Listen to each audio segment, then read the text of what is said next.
Hi friends, ఎలా ఉన్నారు? ఏం చేస్తున్నారు? కామెంట్ సెక్షన్లో నాతో షేర్ చేసుకోవడం అస్సలు మర్చిపోద్దు. అన్ని టైంలో హిట్టే అవ్వవు. అప్పుడప్పుడు అడ్డంగా ఫ్లాప్ కూడా అయిపోతాయి. ఈరోజు మనం వీడియో స్టార్ట్ చేస్తున్నాం ఒక సూపర్ ఫ్లాప్ రెసిపీతోనమాట. నేను ఇందాకలా రీల్స్ చూస్తూ కూర్చున్నప్పుడు ఒక చక్కీ లాంటిది ఒకటి వచ్చిందనమాట. అదేంటంటే వైట్ చాక్లెట్ మెల్ట్ చేసి దాంట్లోని డ్రై ఫ్రూట్స్ అన్నీ వేసి దాన్ని మిక్స్ చేసి దాని తర్వాత దాన్ని ఫ్రిడ్జ్లో పెట్టి సెట్ చేసి కట్ చేస్తే ఒక సూపర్ యమ్మీ డ్రై ఫ్రూట్స్, వైట్ చాక్లెట్ మధ్యలో డ్రై ఫ్రూట్స్ ఉన్నట్టు చాలా యమ్మీగా కనిపించింది అనమాట. ఇదంతా మన ఇంట్లో ఉన్న ఈ సామాన్లన్నీ చలో చేసేద్దామని కిచెన్కి వెళ్ళిన తర్వాత అంటే ఒక్కొక్క రోజు ముహూర్తం కూడా అలా ఉంటుంది. ఏం చేసినా పెంటే అవుతుంది అనమాట. ఫస్ట్ ఆఫ్ ఆల్ నేను ఎప్పుడు చూడలేదు వైట్ చాక్లెట్. నేను ఎప్పుడు ఇలా గ్యాస్ మీద పెట్టగానే ఆ వేడికే జింగ్ అని కదిలిపోతుంది.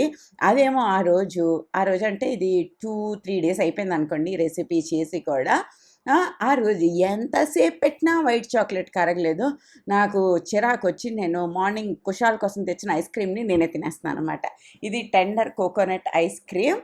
ఇది నాకు చాలా చాలా నచ్చుతుంది. అసలు నాకు కోకోనట్ ఐస్ క్రీమ్ ఇవేవి నచ్చవు, కానీ ఇది ఒకటి కొంచెం నచ్చుతుంది. మరి చాక్లెట్ నా మీద అలిగిందో ఏంటో తెలీదు, కానీ ఎంతకీ కరగదు. స్టీల్ గిన్నె పెట్టాల్సింది ధైర్యంగా అనిపించేది. గాజు గిన్నెలు వాడతాను నేను ఇష్టంగా. ఆ గాజు గిన్నెలు వాడినప్పుడు ఏంటి, అది ఇరిగిపోద్దేమో, పడిపోద్దేమో, పేలిపోద్దేమో, పగిలిపోద్దేమో, నా మొహం మీద తుల్లేద్దేమో, అలా నా బుర్ర అంతా పరిగెట్టేస్తూ ఉంటుంది అనమాట. వియర్డ్ థాట్స్ కాదు, థాట్స్. సో అదే కరిగి సావట్లేదని చెప్పి ఆ వైట్ చాక్లెట్ని తీసి ఒక దీంట్లో వేసాను అనమాట. మూగుళ్ళు వేసాను, ఇందులో కరగబెడదామని. అది కరక్క ముందే అడిగంటిసింది. అది కాస్త వైట్ చాక్లెట్ కాస్త డార్క్ చాక్లెట్లా ఐస్ వచ్చిందనమాట. అండ్ దాని స్మెల్ కూడా చాలా వియర్డ్గా ఉంది. నేను చూసిన వీడియోలోనే వాళ్ళు మిల్క్ పౌడర్, మిల్క్ మేడ్ కూడా వేసారు. సో మా ఇంట్లో కూడా మిల్క్ మేడ్ ఉంది కదా అని కూడా అది కూడా వేసాను. అది వేస్తే దాని శకలు అస్సలు ఏం జరుగుతుంది ఇక్కడ అన్నట్టు అయిపోయిందనమాట. దాంట్లోంచి ఎక్కడి నుంచో వాటర్ లాంటిది ఏదో రిలీజ్ అయింది. ఐ థింక్ అది వాటర్ కాదు, నెయ్యి లాంటిదని నేను అనుకుంటున్నాను అనమాట. సరే ఏదో ఒకటి డ్రై ఫ్రూట్స్ అన్నీ ఇందులో చేసేద్దాం అని చెప్పి ఇందులో వేస్తాను. అలా ఏదో నా పాటలు పడుతూ మిక్స్ చేశాను. మిక్స్ చేసిన తర్వాత దాన్ని సెట్ చేశాను అనమాట. మనకి మా ఇంట్లో లేని సామాన్లు అంటూ ఉండవు తెలుసా. బేకింగ్ పేపరు, ఈ పేపరు, తోటకూర అన్నీ ఉంటాయన్నమాట. నా దగ్గర ఉన్న కిచెన్ సంతకి మా ఇంట్లో హాల్ ఎంత ఉందో ఈ మినిమం అంత పెద్ద కిచెన్ ఉండాలి. అప్పుడు అన్నీ కనిపిస్తాయి అన్నమాట. నేను ఆ కరోనా టైంలో మేము ఇల్లు తీసుకున్నప్పుడు ఆ కరోనా టైంలో మైండ్ సెట్ అన్నది చాలా డిఫరెంట్గా ఉండేది కదా. ఆ టైంలో ఫాస్ట్గా ఏదో ఒకటి ఓన్ హౌస్లోనే ఉండాలి అన్న ఒక పిచ్చితో ఈ ఇల్లుకి నేను ఓకే చెప్పానేమో అనిపిస్తుంది. ఇప్పుడు ఆలోచిస్తుంటే ఇది ఏడికి ఇంత చిన్న కిచెన్నే నేను ఎందుకు ఓకే చేశానా అన్న ఫీలింగ్ వస్తుందన్నమాట. దాని తర్వాత దాన్ని కొంచెంసేపు పావు గంట ఫ్రిడ్జ్లో పెట్టా. దాని తర్వాత తీసి తింటే నాకు నచ్చలేదు. అది అస్సలు అదొక వియర్డ్గా అయిందబ్బా. ఇందులో పాడైన సామాన్లు ఏవీ లేవు, అన్నీ టేస్టీ సామాన్లే వేసాము. బట్ స్టిల్ ఐ థింక్ ఆ చాక్లెట్ అడుగంటియడం వల్ల ఒక మాడిపోయిన స్మెల్ వస్తుంది. మొత్తానికి ఇది ఏడిసినట్టుంది. సో మా ఇంట్లో ఎవరు ఒక్కొక్కరు ఒక్కొక్క ముక్కే తిన్నారు. మిగిలినవంతా కోడులు తిన్నాయి అనమాట. కోళ్ళు నేను మా హౌస్ హెల్ప్కి ఇచ్చి కొంచెం మీ ఇంటి దగ్గర కోళ్ళు ఉంటే అక్కడ పడే అంటే అది పట్టుకెళ్ళిపోయింది. దాని తర్వాత ఏం చేసింది అన్నది నేను అడగలేదు, తెలియదు కూడా. So it's a failed recipe.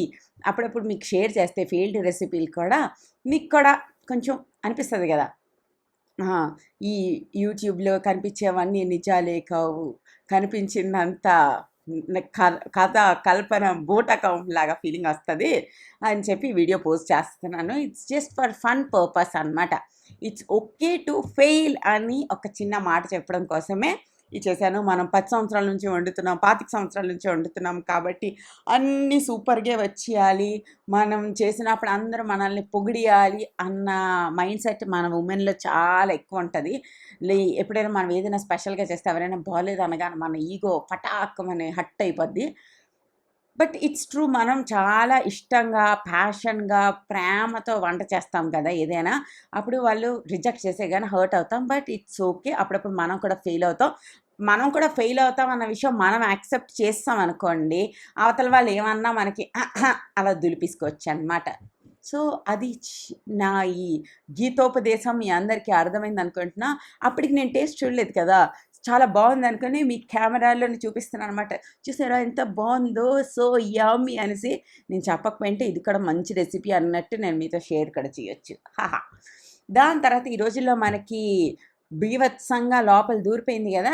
ఏదైనా చేసేయాలి అని చెప్పి, సో ఎప్పుడో నేను ఈ ఇన్‌స్టాగ్రామ్‌లో ఒక పేజ్ చూసి స్టెన్సిల్స్ ఆర్డర్ చేశాను.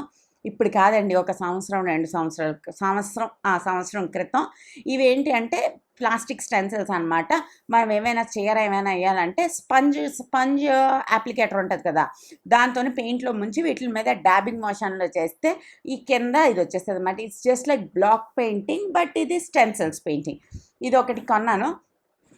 ఎప్పుడో కొన్నాను. దీన్ని కొంచెం బయటికి తీశాననమాట. ఏదైనా చేద్దామా దీంతోని అని చెప్పి బయటికి తీసా. అందుకోసం నేను కూడా మీతో షేర్ చేస్తున్నా. ఇవన్నీ అమెజాన్‌లో కూడా దొరుకుతాయి. మీకు కావాలి అనుకుంటే అమెజాన్‌లో మీరు సెర్చ్ చేయొచ్చు. ఒకవేళ నాకు ఆ పేజ్ గుర్తొస్తే స్టెన్సిల్స్ పేజ్ గ్యారంటీగా నేను మీకు ఇస్తాను. కానీ గుర్తుండడానికి ఛాన్సెస్ చాలా తక్కువ ఉన్నాయన్నమాట. మీలో ఎవరైనా నా వీడియో స్టెన్సిల్స్ అమ్మేవాళ్ళు చూస్తే కింద మీరు ఇంట్రడ్యూస్ చేసుకోండి. చాలామందికి ఇష్టంగా ఉంటుంది. ఈ స్టెన్సిల్స్ ఏంటంటే మనకి జీరో నాలెడ్జ్ ఉన్నా కూడా మనం హ్యాపీగా చేసుకోగలుగుతాం. రకరకాల డిజైన్లు ఉన్నాయి. క్యూట్‌గా అనిపించింది. నాకు కూడా బాగా అనిపించింది అనమాట. అండ్ నెక్స్ట్ డే వచ్చేసి నేను డిసైడ్ అయిపోయాను, ఈ చీరకి నేను పెయింట్ చేసుకోవాలి అని చెప్పి. ఇది ఒకసారి నేను ఇది అమెజాన్‌లో తీసుకున్న ఇట్స్ ప్లెయిన్ సారీ అండి, nothing special, plain cotton sorry అనమాట. చాలా బాగుంటుంది. నేను దీని మీద ఈరోజు పెయింట్ చేయాలి అని డిసైడ్ అయిపోయాను. ఎందుకంటే నేను మెడిటేషన్ చేద్దామని ఎప్పటి నుంచో అనుకుంటున్నా. మెడిటేషన్ నాకు అసలు కుదరట్లేదు. నేను ఎప్పుడు మెడిటేషన్ చేద్దాం అనుకున్నా ఇంకేవో ఆలోచనలు ఎక్కువైపోతున్నాయి కానీ తక్కువ అవ్వట్లేదు అనమాట. సో నాకు చిన్నప్పుడు ఒక మ్యామ్ ఉన్నారు. వాళ్ళు చెప్పింది ఏంటి అంటే, మెడిటేషన్ అంటే అలా కూర్చుని ఏదో ఆలోచించడమే కాదు, ఏదైనా పనిని whatever it is doesn't matter, దాన్ని నువ్వు ఇష్టంగా చేస్తే అదే మెడిటేషన్ అని చెప్పిన విషయం ఎందుకు నాకు చపక్కని గుర్తొచ్చింది. సో అయితే మనం పెయింట్ చేద్దాం హ్యాపీగా అని డిసైడ్ అయ్యా. అండ్ ఈ చైర్ మీద ఇలా ఫ్లవర్స్ వేద్దామని డిసైడ్ అయ్యాను అనమాట. సో ఇవైతే సింపుల్ కదా, టక్ టక్ టక్ టక్ మని వేసేయగలుగుతాను అని నాకు ఫీలింగ్ వచ్చింది. సో ఇలా ఏదో ఒకటి చూపించినట్టు కాకపోయినా ఎంతో కొంత అయ్యేలా చూసుకుందాం అని చెప్పి అనుకున్నాను అనమాట. సో ఈ ఫ్రేమ్స్ కూడా తీసుకున్నాను. ఈ ఫ్రేమ్స్ మీకు తెలుసా, ఇవి పెయింటింగ్ చేయడానికి, మిషన్ ఎంబ్రాయిడరీ చేయడానికి, నార్మల్ ఎంబ్రాయిడరీ చేయడానికి ఎంబ్రాయిడరీ పెయింట్స్ అంటాము, ఎంబ్రాయిడరీ ఫ్రేమ్స్ అంటాము. వీటికి చూసుకోవచ్చు అనమాట. వెనకతల సారా సరోజ్ వీడియోస్ చూస్తున్నాను. ఆ పిల్ల వీడియోస్ నాకు కొంచెం బాగా అనిపిస్తాయి అనమాట, ఎందుకో తెలీదు. కొంచెం లైక్ మోటివేటింగ్గా అనిపిస్తాయి కొంచెం. ఈ మధ్యన ఎవ్వరి వీడియోలు నాకు నచ్చట్లేదబ్బా. అంటే ఎక్కువ షో ఆఫ్ అయిపోయినట్టే అనిపిస్తుంది తప్ప ఇట్స్ నాట్ లైక్ గ్రౌండెడ్ లాగా అసలు అనిపించట్లే. It's more like show off kind videos లాగా అనిపిస్తుంది. షో ఆఫ్ అంటే డబ్బుల్ షో ఆఫ్ కాదు. I don't know how to explain, but మీకు పాయింట్ అర్థమైపోయిందని నేను అనుకుంటున్నాను. తర్వాత దీని మీద కలర్ కాంబినేషన్స్ వచ్చేసి ఆరెంజ్ అండ్ ఎల్లో, ఈ రెండు లెమన్ ఎల్లో ఉంటుంది కదా, ఆ రెండింటిది థింక్ చేస్తున్నా. ఒకటి వేసి చూస్తున్నాను, అసలు మన కళా నైపుణ్యం ఎంత ఉందో చూద్దామని చెప్పి. కానీ ఒక్కటి, పెయింటింగ్స్ చేయడం స్టార్ట్ చేసిన తర్వాత ఐ ఫీల్ సో గుడ్ అనమాట లోపల నుంచి. ఫస్ట్ ఆఫ్ ఆల్ ఇది చూస్ చేసుకోవడానికి మెయిన్ రీజన్ ఏంటో తెలుసా? ఎలా ఉందో చెప్పండి. మెయిన్ రీజన్ ఏంటో తెలుసా? టైంని స్లోగా నడిపించడానికి. సినిమాలు చూసినా ఏం చేసినా టైం ఎంత ఫాస్ట్ అయిపోతుంది.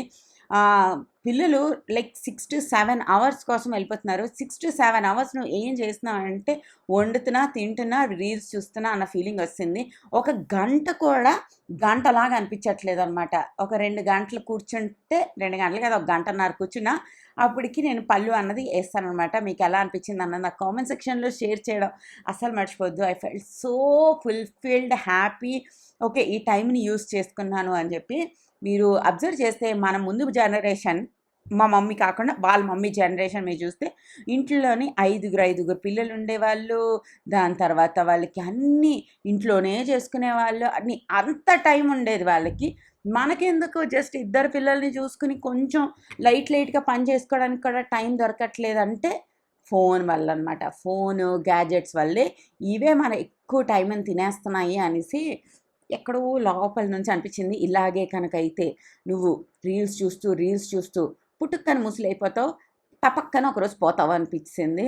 సో ఏదో ఒకటి టైంని స్లోగా నడిపించాలంటే ఫోను వీటిని కొద్దిగా పక్కన పెట్టి అట్లీస్ట్ అవి బ్యాక్గ్రౌండ్లో రన్ అవుతున్నా నువ్వు ఏదో ఒకటి స్లోగా చేస్తేనే టైం స్లోగా అవుతుంది, నీకు తెలుస్తుంది టైం అన్నది అనిపించింది. ఇట్స్ జస్ట్ మనకి women have lot of hormones కదా, ఒక్కొక్క టైంలో ఒక్కొక్కలాగా అనిపిస్తుంటుంది. ఈ టైంలో నాకు ఇలా అనిపిస్తుంది అనమాట. సో మొన్న అమెజాన్ గ్రేట్ ఇండియన్ ఫెస్టివల్లో అది కూడా కొన్నాను, అది కూడా నేను మీతో చూపిస్తున్నా. నాకు ఒక 4 రోజుల నుంచి అరటికాయ బజ్జీ తినాలని తెగ క్రేవింగ్ వచ్చేస్తుంది అనమాట. సో క్రేవింగ్ వస్తే ఆపేదేంది, పట్ చేసేసుకుందాం అని చెప్పి నేను కిచెన్కి వచ్చి చేసుకుంటున్నాను అరటికాయ బజ్జీ. హైదరాబాద్లో నాకు మంచి అరటికాయ బజ్జీ దొరకదబ్బా. వైజాగ్లోని ప్రతి బండిలోని ఓహో యమ్మి అరటికాయ బజ్జీ దొరుకుతుంది. అరటికాయ బజ్జీలో మధ్యలో కట్ చేసి ఆనియన్ పెట్టి తింటే ఉంటుంది ఆహా ఓహో అంత బాగుంటుంది అనమాట. దాని మీద పీనట్స్ వేయకూడదు, నేను అందరికి చెప్తాను దాని మీద పీనట్స్ వేయకరా బాబు అనేసి. సో అరటికాయ బజ్జీ చేసుకోవడంతో చాలా చాలా ఈజీ. ఇట్స్ లైక్ 10 మినిట్స్ పని. ఫటాఫట్ మనకి కొద్దిగా శనగపిండి వేసేసుకుంటాం, దాంట్లో కొద్దిగా ఉప్పు కారం కొంచెం సోడా యాడ్ చేసేస్తాం, దాన్ని మిక్స్ చేసేస్తాం, ఆ అరటికాయలని ముంచి డీప్ ఫ్రై చేసేస్తాం, అంతే. సూపర్ సింపుల్ అండి, యమీ. మీరు ఏ టైప్ ఆఫ్ పర్సనో నాకు చెప్పండి. మీరు అరటికాయ బజ్జీ పర్సనా, మిరపకాయ బజ్జీ పర్సనా? మా అందరి ఇంట్లో 2 రకాల మనుషులు ఉంటారనమాట. అరటికాయ బజ్జీ రకం మనుషులు, మిరపకాయ బజ్జీ రకం మనుషులు. మీరు ఏ టైప్ అన్నది నాకు చెప్పండి. నేను 100% అరటికాయ బజ్జీ టైప్ అనమాట. అంటే సాఫ్ట్ అండ్ స్వీట్ అండ్ అంతే, ఏమీ అనలేక సైలెంట్గా పడుండే టైప్. యా, దాని తర్వాత మంచిగా ఈ అరటికాయ ముక్కలన్నీ చేసాం. మధ్యాహ్నం ఇందులో కాలీఫ్లవర్ అయిపోయింది, దాని నువ్వులే కొంచెం కనిపిస్తున్నాయి, but it's okay, no problem అనమాట. సో అలా టైం అస్సలు నాకు తెలియకుండా పోతుంది. ఈ టైంకి అసలు తెలియాలి అని చెప్పి నేను ఈ యాక్టివిటీస్ అన్నీ బయటికి తీసాను అనమాట. నా ఫ్లాష్ బ్యాక్ పిఠారా నుంచి అసలు మనకి ఏమొచ్చు, ఏం చేయగలము, ఏం చేస్తే మనం హ్యాపీగా ఉంటాము, ఏది వేరే వాళ్ళకి సంబంధం లేకుండా నీ రూమ్లో నువ్వు ఆరాంగా చేసుకోవచ్చు అని బాగా ఆలోచించిన తర్వాత కొన్ని ఐడియాలు వచ్చాయి. ఆ కొన్ని ఐడియాలని నేను నా లైఫ్లో ఇంప్లిమెంట్ చేసుకుంటూ అల్టిమేట్లీ అందరం ప్రశాంతంగా ఉండడమే మెయిన్ మోటివ్ కదా. So this is what makes me peaceful and happy అనమాట. అండ్ పిల్లలు వచ్చిన తర్వాత ఇంకా అస్సలు ఖాళీ అవ్వదు. వాళ్ళకి ట్యూషన్కి తీసుకెళ్ళాలి, తీసుకురావాలి, హోంవర్క్ చేయించాలి, ఇది చేయాలి, అది చేయాలి. It's like mommy's duties are like unpaid, unorganised, recognised పని అనమాట. అన్నీ లైక్ అప్పుడప్పుడు అనిపిస్తుంది వీఆర్ ద సెంటర్, మనం లేకుండా ఏ పని జరగదు అన్నట్టు అన్నీ ఉంటుంది. బట్ ఎవరికి మనం నచ్చం అనమాట. అండ్ కుషాల్ ఏడ్సాడు, నాకు పెయింటింగ్ చేయట్లేదంటే వాడిది ఒక టీషర్ట్ తీసుకుని ఆ టీషర్ట్ మీద బుజ్జి పువ్వులు యాడ్ చేశామన్నమాట. ఈ 3 కలర్సే యూస్ చేశాను, రెడ్, బ్లూ, ఆ మీద ఉన్న వైట్ కలిసి యూస్ చేశాను. It looks like part of T shirt అనమాట. సో వాడు కూడా కొంచెం హ్యాపీ అయిపోయాడు. నేను ఇక్కడ ఏదో భాషణం ఇస్తున్నాను, జస్ట్ చిన్న పువ్వుల్లో అడిగేస్తాను అనమాట. But he so happy. బాబులకి ఇంకేం వేస్తామండి, ఇంకా ఆకులు కొమ్మలు వేస్తామంటే ఆడు ఏడుస్తాడు, అందుకే చిన్నగా ఇలా వేస్తాను అనమాట. బాగుందా అన్నది నాకు కింద కామెంట్ సెక్షన్లో షేర్ చేయండి. ఏంటంటున్నానంటే ఏం చెప్దాం అనుకున్నానంటే ట్యూషన్కి పంపించాలి. సో ట్యూషన్కి పంపించాలి అంటే పిల్లలకి ఇష్టం లేదు. ఎందుకు మామ ఎప్పుడు చూస్తే ట్యూషన్కి వెళ్ళు అంటాడు.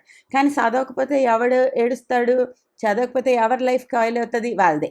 కాబట్టి చచ్చినట్టు మనం పంపించాలి. ఇంట్లో వాళ్ళకేమో మనం సాధించేస్తున్నట్టు ఫీలింగ్ ఉంటుంది, పిల్లలకి కూడా మనమే సాధిస్తున్నట్టు ఫీలింగ్ ఉంటుంది. అన్నీ వాళ్ళ మంచి కోసమే చేసినా విలన్ అయ్యే ఒకే ఒక పర్సన్ అనమాట, అది మనం. సో ఎంత చేసినా రికగ్నైజేషన్ రాదు, పాడు రాదు, ఎవడు పాపం అది ఎంత కష్టపడి అన్నీ చేస్తుంది అనే మాట కూడా నోట్లో నుంచి రాదనమాట. ఏం చేస్తాం చెప్పండి, కర్మ అనమాట. సో అది అయిపోయింది. పళ్ళు నిన్న అయిపోయింది కదా, మిగిలిన పార్ట్ ఈరోజు వేసేద్దామని చెప్పి కొంచెం కూర్చున్నాను. కొంచెం ఇటుపక్క ఆల్మోస్ట్ పళ్ళు సైడ్ ఆ చీర కట్టుకున్న సైడ్ అంతా వేసా, అటుపక్క వేసా. ఈలోపు ఆ లెమన్ ఎల్లో కలర్ ఏదైతే ఉందో అది అయిపోయింది. సో నెక్స్ట్ వచ్చే ఫెస్టివల్కి నేను ఈ చీరే కట్టుకుంటాను అనమాట. నేను మీకు చూపిస్తున్నాను. ఇట్స్ ఎ సింపుల్ డిజైన్, నేను ఆర్టిస్టిక్గా వేసానని చెప్పట్లేదు, సింపుల్గా వేసుకున్నాను నాకు నచ్చినట్టుగా సరదాగా అనమాట. ఈ వీడియో ఎలా అనిపించింది అన్న నాకు కామెంట్ సెక్షన్లో షేర్ చేయడం మర్చిపోవద్దు. Please comment down below. ఓకేనా? టట్టా బాయ్ బాయ్ అండ్ హ్యాపీగా ఉండండి, మనశ్శాంతిగా ఉండండి. టాటా.